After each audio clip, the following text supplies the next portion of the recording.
shaved his beard, and I could feel the tears in my eyes. He aged like 11 years, and I am suddenly uncomfortable, another fan added.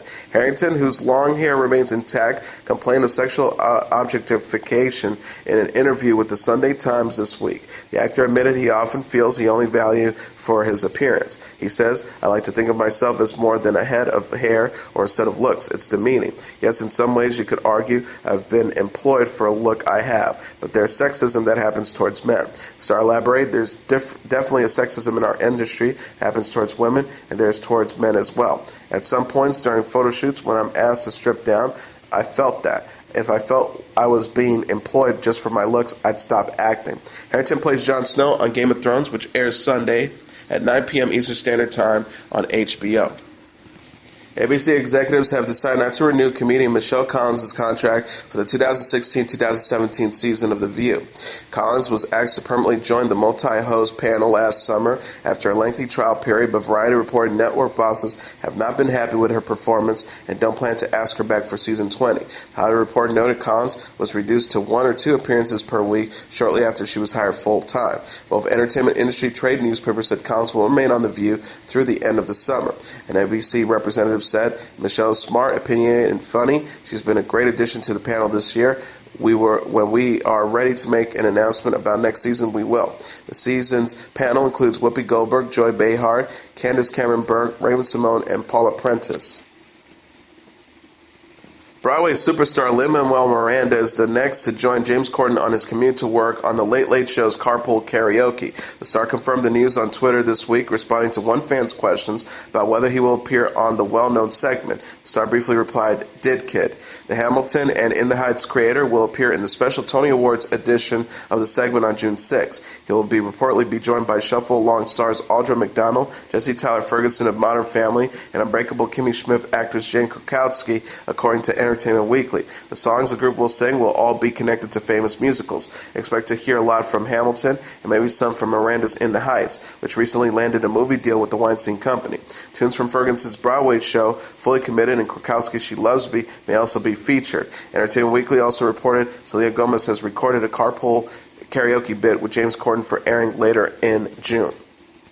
Drake and DJ Khaled have come together again on the new track For Free, released Friday. Khaled dropped the track during Zane Lowe's Apple Music Beats 1 radio show, confirming the guest talent that will be featured on the upcoming album Major Key. For Free is the first single from his project. According to the trend-setting musician, Major Key will include appearances from Kanye West, Big Sean, Lil Wayne, Rick Ross, Future, and Jay-Z.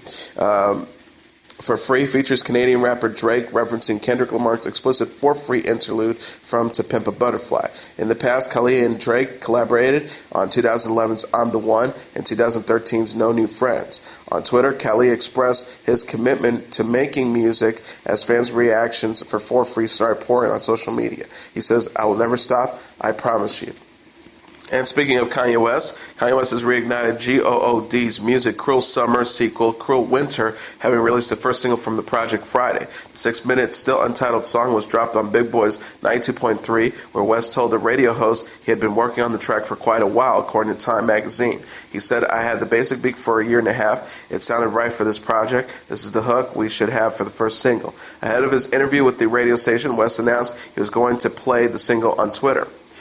He wrote on Friday, tune in to Big Boy's 92.3. I'm about to play the first single from Cruel Winter. The new track, which West hinted will be much longer on Cruel Winter, features members of the G.O.O.D. music label like Big Sean and Designer. Yo Gotti, Gucci Mane, 2 Chainz, Quavo, and Travis Scott are also featured on the song. Cruel Winter was originally the sequel to G.O.O.D's music Cruel Summer, but was reportedly nixed in 2013, according to rapper Pusha T. The album comes almost 3 years after rumors of the sequel first began. Singer Demi Lovato and actor Wilder Valderrama announced via Twitter Friday that they have ended long-term romance. The former couple tweeted, after almost 6 loving and wonderful years together, we have decided to end our relationship. This was an incredibly difficult decision for the both of us, but we have realized more than anything that we are better as friends. They continued by saying, we will always be supportive of one another. Thank you to everyone who has been offering us kindness and support over the years. The message is signed with only love, Wilmer and Demi. No reason was given for the split. Calvin Harris is clearing the air amid a slew of rumors following his split from pop star Taylor Swift. The famed musician took to Twitter Thursday to say, "The only truth here is that a relationship comes to an end and what remains is a huge amount of love and respect." Taylor retweeted her ex-boyfriend's tweet. And the 32-year-old Harris, born Adam Wiles, and 26-year-old Swift were together for 15 months before their recent split. They celebrated their one-year anniversary in March with a romantic getaway, which they both documented on Instagram. Sources with knowledge about the split said there was no drama, things just don't work out sometimes, no one cheated. The couple began dating after they met at the 2015 Brit Awards and subsequently kept their relationship private for several months. Days after news of Swift and Harris' split, Zayn Malik and Gigi Hadid reportedly also broke ties, according to reports. The former One Direction singer and supermodel were together for 7 months. The reason for the couple's split is unclear, but sources said that they have gone through rough patches and arguments.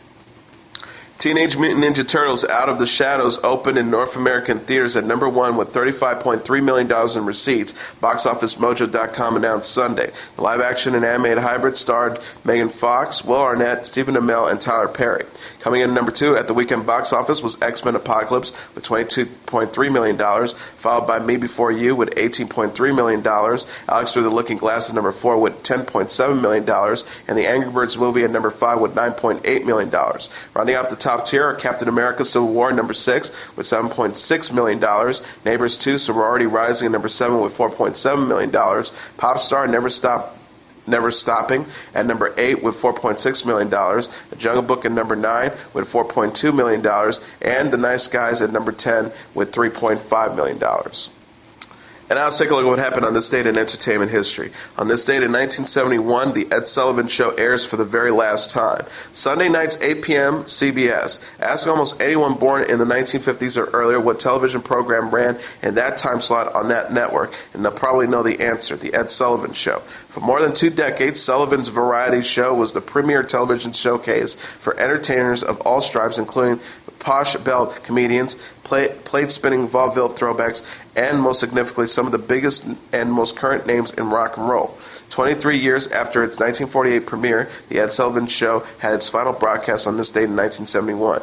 In its first 8 years of existence, there was no such thing as rock and roll to be featured on the program originally called Toast of the Town. Yet, even in its first broadcast made music history when Broadway composers Richard Rodgers and Oscar Hammerstein II gave the world its first taste of the score from their upcoming musical South Pacific. Over the years, live performances of new and current Broadway shows were featured regularly on Ed Sullivan, including Julie Andrews singing Would It Be Loverly from My Fair Lady, and Richard Burton singing What Do the Simple Folks Do from Camelot. Classical and opera performers also made frequent appearances, but of course the Ed Sullivan Show is now remembered most for providing many iconic moments in the history of televised rock and roll. Elvis Presley's first appearance in The Ed Sullivan Show in September 1956 was actually one of his most restrained and less thrilling. It was notable, however, given Ed Sullivan's assertion earlier that year that he never allowed the King on his show. By the time the Beatles rolled along, Sullivan was far more comfortable with the hysteria young Elvis had caused. In fact, it was Ed Sullivan personally witnessing Beatlemania up close at London Heathrow's airport in 1963 that led the Beatles being booked for their historic February 1964 American television debut. Through the rest of the 60s, The Ed Sullivan Show continued to host the day's biggest rock acts, the Rolling Stones, the Supremes, the Doors, the Mamas and the Papas, Janis Joplin, and more. Gladys Knight and the Pips were the musical guests on the final episode of The Ed Sullivan Show, which was canceled shortly after its rerun broadcast on this date in 1971. Also on this date in 1998, Sex and the City premieres on HBO. On this date in 1998, the cable network HBO airs the pilot episode of Sex and the City, a new comedy series chronicling the loves of 4 single women living in New York City. The show's creator, Darren Star, was best known at the time for producing the long-running Fox TV series Beverly Hills 90210 and its spin-off Melrose Place. For Sex and the City, Star switched coasts, loosely adapting a book by the same name by Candace Bushnell, compiled from a number of her columns for the New York Observer. Observer. In the pilot, Carrie Bradshaw, played by Sarah Jessica Parker, who authors a similar newspaper column for the fictional New York City Star, and her three friends, Samantha, played by Kim Cattrall, Charlotte, played by Kristen Davis, and Miranda, played by Cynthia Nixon, discuss the issues of whether women are capable of having sex like men.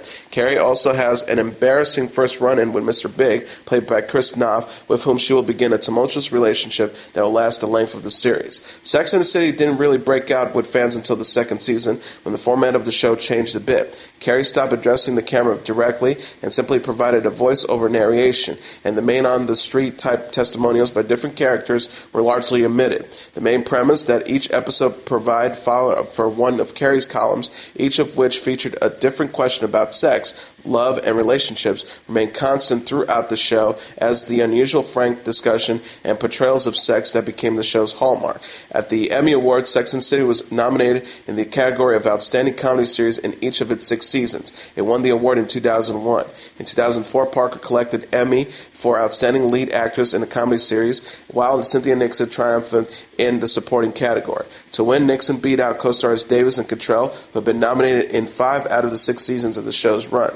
Cattrall and Parker both took home the Golden Globe Awards for their performances as well, and the show received 3 Golden Globes for TV series, musical, or comedy. As soon as the series wrapped up in 2004, buzz began about a possible big screen adaptation. Though the project stalled due to questions over money and Cattrall's reported reluctance to sign on to the project, the plans finally came to fruition in late May 2008 when Sex and the City the movie was released to mixed reviews but a great box office success, including a $55.7 million opening weekend haul. As with the series, Parker served as an executive producer for the movie, which was written and directed by Michael Patrick King. And that is your entertainment report for Monday, June 6, 2016. I'm your host, Mr. Downtown Ray Melo. I'll be back tomorrow to deliver some major stories and trends going on in the world of entertainment and beyond. You can follow the show on Facebook, Twitter, or Instagram. Facebook.com/The Entertainment Report with Ray Melo. That's RAYMELO. On Twitter at The Enter Report, or on Instagram at The Entertainment Report. You can listen to this episode or any previous episodes of The Entertainment Report anytime you want on iHeartRadio. Just go to iHeart.com or your iHeart phone app, search for The Entertainment Report, and it'll take you to the page. Good night, and God bless you all.